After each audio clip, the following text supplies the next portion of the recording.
आप लोगों ने कहीं ना कहीं कभी ना कभी तो एक डायलॉग सुना ही होगा, भाई अब पहले जैसा खेला नहीं जाता।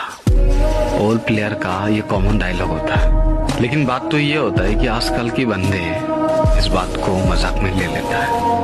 भाई कभी फुर्सत मिले ना एक बार सोच लेना, 5-6 साल पुराना एक बंदा भला इतना खराब कैसे खेल सकता है। जो बंदे एक टाइम पे कहता था भाई तुम लोग रस मारो मैं गेम को देख लूंगा, और आज वही बंदा कहता है भाई पहले जैसा खेला नहीं जा रहा।